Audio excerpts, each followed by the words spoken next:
Hey athletes, what's going on? Branstone Brown here, physical therapist and wellness coach with Get Your Fix Physical Therapy and Get Your Fix Nutrition, CrossFit coach at CrossFit Majestic, and I work with CrossFitters and runners to get them from injury to PR in 8 to 12 weeks.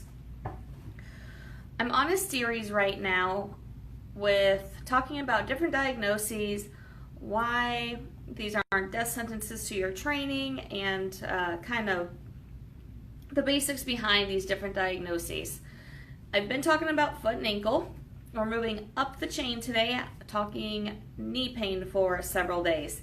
And today specifically, talking about the IT band. So this pain actually can be outside of the knee all the way up to the outside of the hip, anywhere in between there. So just basic anatomy, keeping it simple for you guys.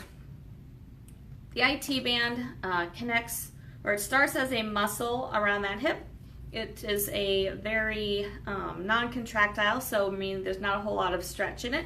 A band that comes down the side of the thigh, connecting just to below the knee. And for a number of reasons, we can experience pain along that IT band. Like I said, there's a lot of contributing factors to this. I'm not going to get into all of those. I just want to generally talk about that IT band, why we just need what we can do for it temporarily in order to get us back to our training or keep us training, what we need to do for it long term. So as far as that IT band, when it's causing knee pain, what do we do about it? So because of where it connects, typically we're going to get pain on the outside of our knees when that IT band is affected. At times it can affect other areas of the knee, but that's more due to compensations and other things that happen. So standard IT band, if it's coming from there, it's going to be outside of the knee. So how do you know if it's IT band? If you do any foam rolling, so get a foam roller, do some foam rolling before you go out and run, and it feels a lot better when you're out on a run, or before you do any of your lifting workouts, your training, and then it feels better afterwards, most likely that is contributing. Now the thing that plays into this factor is that IT band, like I said, it's not a contractile tissue, meaning it's not going to stretch apart and come back together. So to say it's tight is a little bit deceptive.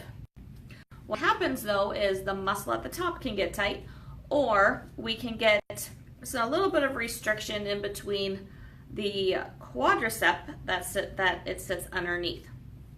So sometimes it gets a little bound up along that quadricep, so as you're doing certain movements that it's not able to kind of slide along there, so we get this tightness feeling.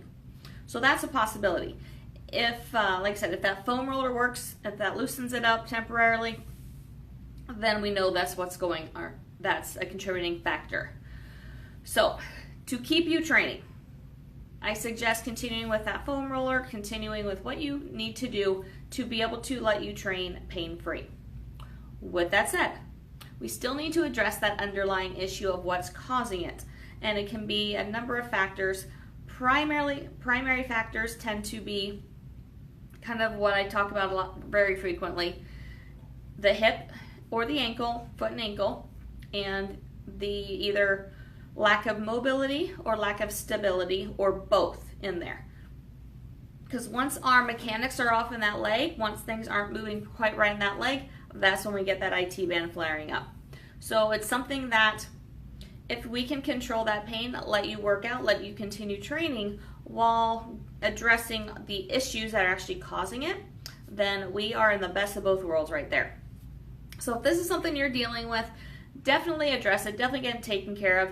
You can do these spot treatments, but it's not going to overall fix the problem. It's just letting you continue training while still dealing with an injury that is very highly likely if you keep training through it and keep letting these underlying issues be present.